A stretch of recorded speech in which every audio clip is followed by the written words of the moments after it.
பார்வையாளர் அனைவருக்கும் தமிழம் மலையொலியின் அன்பு வணக்கம். இன்று நாம் பார்க்க இருக்கின்ற தலைப்பு திருச்செந்தூரினுடைய குடமுழுக்கு தமிழில் நடந்ததா இல்லையா என்ற கேள்வி. அதேபோல சிருங்கேரி சாரதா மடத்தினுடைய இளைய பீடாதிபதிக்கு அங்கு ராஜகோபுரத்தில் என்ன வேலை என்பது குறித்து, அதேபோல இந்து சமய அறநிலையத்துறையினுடைய கட்டுப்பாட்டில் இயங்குகின்ற இந்த கோயிலினுடைய நிர்வாகத்தில் சங்கர மடத்தின் கைகள் எதற்காக நீள்கின்றது என்பது குறித்து தான் நம்ம பேச இருக்கிறோம். 6 படை வீடுகளில் மிக முக்கியமான படை வீடுகளில் ஒன்று திருச்செந்தூர் திருமுருகன் கோயில். முருகனினுடைய பண்பியல்புகளில் வீரத்தின் அடையாளமாக திருச்சீரலைவாய் என்கின்ற கடற்பகுதியை ஒட்டிய பகுதியில் அமைந்திருக்கின்ற கபாடபுரத்தினுடைய எஞ்சிய பகுதியாக கருதப்படுகின்ற அந்த பகுதியில் இருந்து 2ஆம் படை வீடாக கருதப்பட்டு தென் தமிழகத்தினுடைய மிக முக்கியமான வழிபாட்டு முருகத்தலங்களில் முதன்மையான தலம் திருச்செந்தூர் திருமுருகன் கோயில். இந்த கோயிலினுடைய குடமுழுக்கு நிகழ்வானது இன்று அதிகாலை 6 மணிக்கு தொடங்கி 6:55க்கு நிறைவுற்றது. அதனுடைய பணிகள், அதனுடைய என்ன நடந்துச்சு, என்னென்ன கோபுரத்தில் என்னென்ன மந்திரங்கள் ஓதப்பட்டது, ஒவ்வொரு ராஜகோபுரத்தில் எத்தனை கலசம், மூலவரினுடைய கோயிலில் எத்தனை கலசம், வள்ளியினுடைய குகையினுடைய கோயிலில் எத்தனை கலசம், இது எல்லாத்தையும் வெளிப்படையாக பார்க்கக்கூடிய ஒரு சூழல் அமைந்தது. அதே போல இந்த கோயிலினுடைய குடமுழுக்கு தேதி உறுதி செய்வதற்கு முன்னாடியே 3 மாதங்களுக்கு முன்னாடியே தமிழ் கடவுள் முருகன் என்று சொல்லக்கூடிய நிலையில் இருக்கின்ற முருகன் கோயிலினுடைய குடமுழுக்கானது தமிழ் வழியில் நடைபெற வேண்டும் என்று அங்கே இருக்கின்ற தூத்துக்குடி மாவட்ட ஆட்சியர், அங்கே இந்து சமய அறநிலையத்துறையை நிர்வாகிக்கின்ற ஆணையர், கோயிலினுடைய நிர்வாகம், இவங்க எல்லாருக்கிட்டையும் நம்ம வீரத்தமிழர் முன்னணி சார்பாக மனு கொண்டு கொடுத்துருந்தோம். மனு கொடுத்தும் எந்த பதிலும் இல்லை அப்படின்றதுனால நாம் தமிழர் கட்சியினுடைய தலைமை ஒருங்கிணைப்பாளர் மற்றும் ஐயா மணியரசன் போன்றவர்களை வைத்து மிகப்பெரிய பொதுக்கூட்டத்தை நம்ம கூட்டி பொதுக்கூட்டத்தை நடத்தி இருந்தோம். பொதுக்கூட்டத்திற்கு பிறகான அறிக்கையிலும் கூட எந்தவித தெளிவற்ற தன்மையும் இல்லை அப்படின்னு சொல்லிட்டு நீதிமன்றமும் போயிருந்தோம். நீதிமன்றத்தில் வழக்கு தொடுத்து கடந்த 2ஆம் தேதி இந்த வழக்கானது விசாரணைக்கு வந்தது. விசாரணையின்படி விசாரித்த நீதிபதி ஒரு பெரிய தீர்ப்பை வழங்காவிட்டாலும் சரி, அந்த கோயில் நிர்வாகம் நீதிமன்றத்தில் இந்த தமிழ் வழி குடமுழுக்க நாங்கள் ஏற்றுக்கொள்கிறோம், அதே நேரத்தில் யாகசாலை, கருவறை மந்திரம், கலச மந்திரம் இவற்றிலெல்லாம் தமிழுக்கு சரிசமமான பகுதி அளவிற்கு நாங்கள் இடத்தை கொடுத்து தமிழ் மொழியையும் கோபுரத்தில் ஒலிக்க வைக்கிறோம் என்று ஒத்துக்கொண்டிருந்தது. நீதியரசர் இந்த விசாரணையை போன பகுதி இது எல்லாத்தையுமே நான் பேசியிருந்தேன்.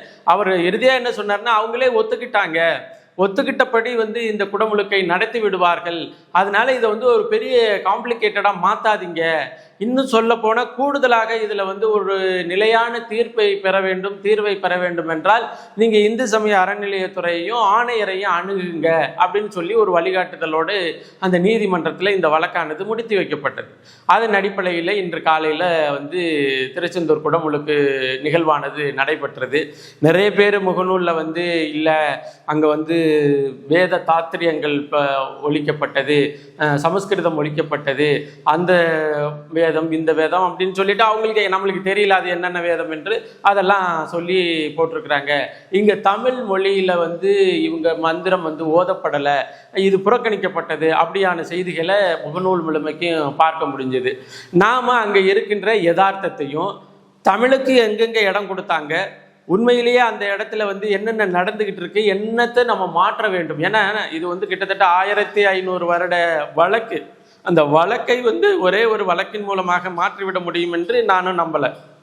ஆனால் இந்த மாற்றம் என்பது ஒரு படிநிலையினுடைய முன்னேற்றமாக போயிட்டு இருக்க வேண்டும் என்று நம்ம விரும்புகிறோம். இப்போ பார்த்தீங்கன்னா, இப்போ அவங்க சொல்கிறது என்னென்னா, இப்போ நம்ம போய் குடமுழுக்கு தமிழில் நடத்துங்க அப்படிங்கிறதோட விடலை, அங்கே என்னென்ன நடக்குது, எந்தெந்த இடத்துல தமிழ் மொழிக்கு நீங்கள் இடம் கொடுக்குறீங்க அப்படிங்கிற விசாரணையையும் அங்கு போய் நாம் கேட்டறிஞ்சோம். அப்போ அவங்க சொல்கிற விளக்கத்தை நம்ம சொல்ல வேண்டிய அவசியம் இருக்குது. முன்னாடியெல்லாம் இப்போ கிட்டத்தட்ட 8000 சதுரடி அளவில் யாகசாலைகள் அமைக்கப்பட்டு 72 குண்டலங்கள் வைக்கப்பட்டது அப்படின்னு எல்லாம் நம்ம பார்த்துருப்போம், அவங்களும் கொடுத்துருங்க. இப்போ என்ன யாகசாலையில் பூஜை செய்கிறது எப்படி, தமிழ் மந்திரம் எப்படி ஓதப்படுகிறது, சமஸ்கிருத மந்திரம் யாகசாலையில் எப்படி ஓதப்பட்டது அப்படின்னு பார்க்கும் பொழுது ஒவ்வொரு இடத்துலையும் இருந்து ஒவ்வொரு குண்டலத்துக்கும் இடையில உள்ளுக்கு உட்காந்து மந்திரத்தை ஓத விடலை.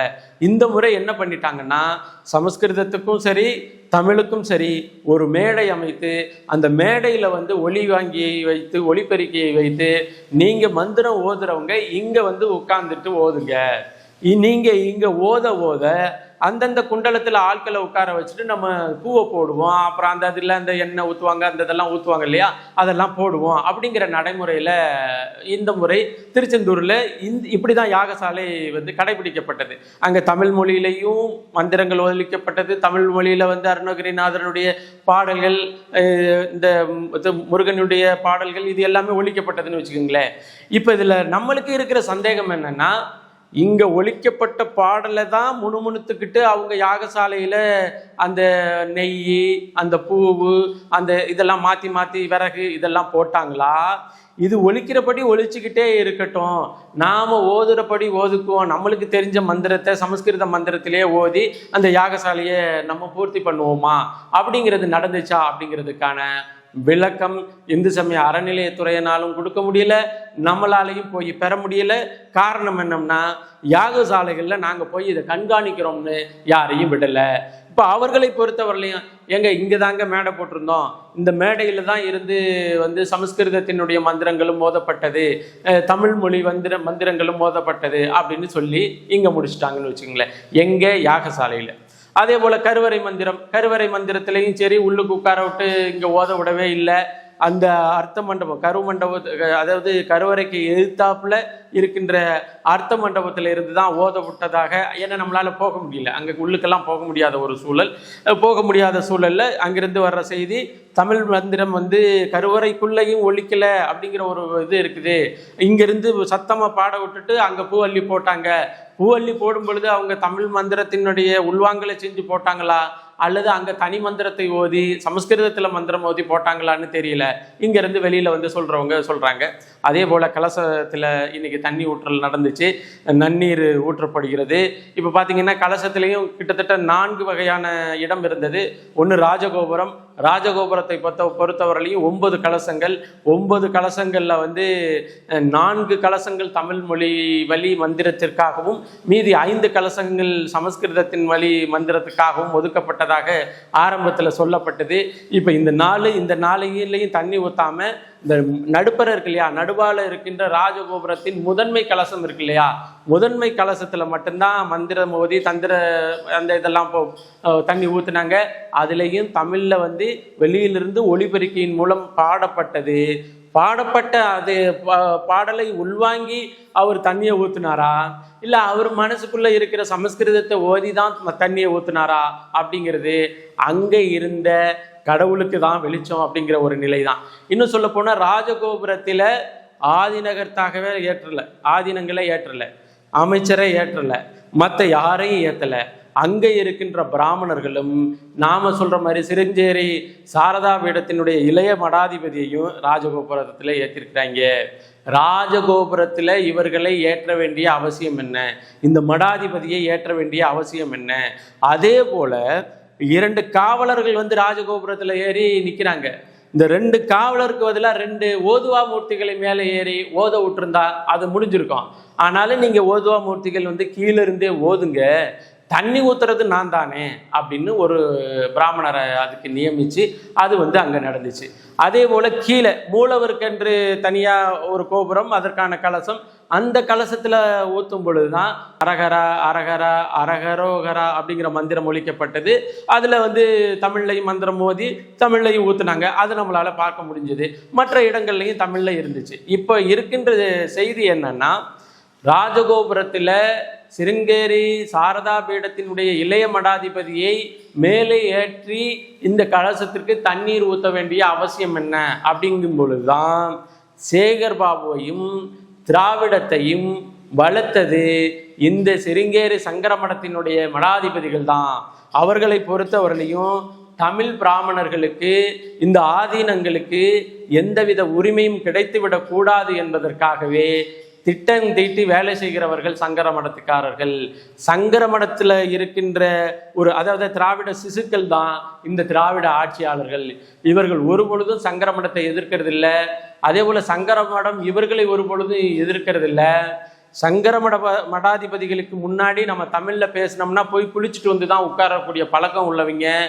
தமிழ் கடவுள் முருகனுக்கு இந்த குளிச்சுட்டு அதாவது தமிழ் மொழியை வந்து கேட்டுட்டாலே குளிச்சுட்டு வந்து உட்காரக்கூடிய பழக்கம் உள்ளவர்களை தமிழ் கடவுள் முருகனுடைய குடமுழுக்கு ராஜகோபுரத்தில் ஏற்ற வேண்டிய அவசியம் இந்த திராவிடர்களுக்கு எதற்கு வந்தது என்றால், இந்த திராவிடர்களை வளர்த்து விட்டதே இந்த சங்கரமடத்தினுடைய மடாதிபதிகள் என்பதை புரிஞ்சுக்கணும். இப்ப பாருங்க, இப்ப இந்த வழக்கை பொறுத்தவரையிலையும் நாம என்னென்ன கஷ்டப்படுறோம், எவ்வளவு சிரமப்படுறோம். உங்களுக்கு தெரியாது, ஒரு வழக்கு தொடுக்கிறதுனா அந்த வழக்குல வந்து போய் நின்று வந்து விசாரிக்கிறது அத்தோட முடிஞ்சிருக்காது. அந்த வழக்கறிஞருக்கான தொகை, அந்த பயணத்திற்கான தொகை, அங்க போறது, அங்க 1 நாள்ல 2 நாள்ல 3 நாள்ல அவங்க கூடயே நிக்கிறது, அந்த தரவுகளை, இது எல்லாத்தையும் தாண்டி அங்க நிற்கும் பொழுது, அதாவது நம்ம வந்து உளவியலா வந்து பல நெருக்கடிகளுக்கு உள்ளாகும். ஒரு உணர்வின் வயப்பட்டு ஒரு வழக்கை தொடுத்து நமது அன்னை தமிழ் மொழி அரியணை ஏற வேண்டும் என்ற ஒரு எதிர்பார்ப்புல அங்க போய் நிற்கும் பொழுது உளவியலாக பல நெருக்கடிகளுக்கு உள்ளாக்கப்படுவோம். அந்த உளவியல் நெருக்கடியெல்லாம் தாண்டி ஒரு தீர்ப்பை வாங்கிட்டு வந்து ஒரு கோயில்ல நின்னா அங்க வந்து சங்கரமடத்தினுடைய மடாதிபதியை மேலே ஏத்திட்டு நம்ம ஆட்களை கீழே நிறுத்திக்கிட்டு நம்ம மந்திரத்தை அறகுறையா, இப்ப பாத்தீங்கன்னா கோபுர கலசத்துல, அதாவது ராஜகோபுர கலசத்துல வந்து தண்ணீர் ஊற்றும் பொழுது அவர் தண்ணீர் ஊத்துனவர் வாயில முணுத்துக்கிட்டு தான் இருந்தாரு. வெளியில வந்து தமிழ் வழியிலையும் மந்திரங்கள் ஓதப்பட்டது. வெளியில ஓதப்பட்ட மந்திரத்தை தான் தண்ணி ஊத்துனவர் வாயில முணுத்தாரா அல்லது தண்ணீர் ஊத்துனவர் வேற மந்திரத்தை முணுத்தாராங்கிறது வந்து நமக்கு தெரியாது. இப்போ அந்த இடத்துல வந்து ஒலிபெருக்கியின் மூலமாக தமிழ் மொழி வழி மந்திரங்கள் ஓதப்பட்டாலுமே அந்தந்த நிலைகளில் தமிழருக்கு இடம் கொடுக்காம, அல்லது அந்தந்த நிலைகளில் தமிழ் ஓதுவா மூர்த்திகளுக்கு இடம் கொடுக்காம பிராமணர்களையே வைத்துட்டு செய்யறதெல்லாம் மிகப்பெரிய பாவம் அப்படிங்கிறது தான் நம்மளுக்கு அங்கிருந்து வர்ற செய்தி. இன்னும் சொல்ல போனா இதுல வந்து நிறைய பேர் செய்திகளை பகிர்ந்துக்கிட்டாங்க. இது வந்து பெரிய பின்னடைவு தாங்க, என்னங்க எத்தனை வழக்கு தொடுத்தாலும் இவனுங்க வந்து கண்காணிக்கவே முடியல, இவங்களுக்கு கண்காணிக்கிறதுக்கென்று ஒரு தனி அமைப்பை போட்டாதானே முடியும், இப்படியே தொடர்ந்துகிட்டு இருந்துச்சுன்னா இது எதிர்காலத்துல என்ன மாதிரி வரும். இது எல்லாருமே வந்து அவர்களுடைய உண்மையான விருப்பத்தை கவலையாக பதிவு செய்ததை என்னால் பார்க்க முடிகிறது. ஆனால் இதில் உள்ள ஒரு சட்டத்தின் வழியாக ஓடி இதை பெற வேண்டும் என்ற நிலையில தான் நாம் இருக்கிறோம் அப்படிங்கிறத நம்ம புரிஞ்சுக்கணும். அப்போ இந்த நிலையை அடைவதற்கு ராஜகோபுரத்தில் யாரை வைத்து தண்ணீர் ஊற்ற வேண்டும், கருவறையில் எந்த மந்திரம் ஒலிக்க வேண்டும், கருவறையின் பக்கத்தில் இருக்கிறது யாரை வைக்கணுங்கிற நிலையை நிர்மாணிக்கிற உயரத்தில் இருக்கிறது அரசு. அப்போ இந்த நிலையை தமிழ் மொழியை அரியணை ஏற்றுவதற்கு, கலசம் ஏற்றுவதற்கு, கருவறை ஏற்றுவதற்கு நாமளுக்கு இருக்கின்ற 2 வாய்ப்பு. ஒன்று வந்து நீதிமன்றத்தின் மூலமாக போய் அணுகுவது. நீதிமன்றத்தின் மூலமாக போய் அணுகினால் கூட அங்க இருக்கிறவன், அதிகாரத்தில் இருக்கிறவன் அதை செயல்படுத்த மாட்டோம்ங்கிறான்.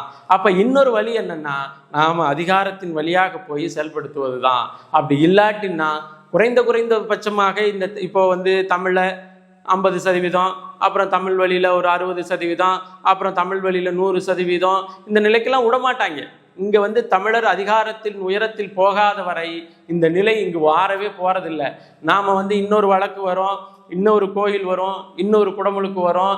இப்போ 2 வழக்கில் நம்ம வந்து பெற்ற தீர்ப்பை மேற்கோள் காட்டி 3வது வழக்கில் வந்து நீங்கள் கொடுங்கன்னு கேட்டோம். இப்போ இந்த 3 வழக்கு தீர்ப்பையும் மேற்கோள் காட்டி 4வது வழக்குக்கு போக போகிறோம். மறுபடியும் நம்ம நீதிமன்றம் தான் போகணும். மறுபடியும் வந்து நீதியரசர் என்ன சொல்லுவாரோன்னு தான் நிற்கணும்.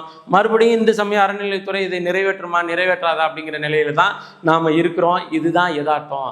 அப்போ இந்த நிலையை மாற்றுவதற்கு நாம் அதிகாரத்தினுடைய உயரத்தை அடையாத வரை நாம் இப்படியே வெளியிலேயே நின்றுக்கிட்டு வேடிக்கை பார்க்க வேண்டிய அவசியம்தான் இருக்கு. அது வரலையும் இப்போ குறைந்தபட்சம் அந்த இடத்துல வந்து தமிழே இல்லாமல் இப்போ காலையிலேருந்து நீங்கள் வந்து திருச்செந்தூர் முருகன் கோயிலில் காலையிலேருந்து இப்போது வரலையும் தமிழ் மந்திரங்கள், திருப்புகளோ அருணகிரிநாதரினுடைய பாடல்களோ எதுவுமே பாடாத ஒரு நிலையில வந்து இன்னைக்கு நடந்திருந்தா என்ன ஆகிறது?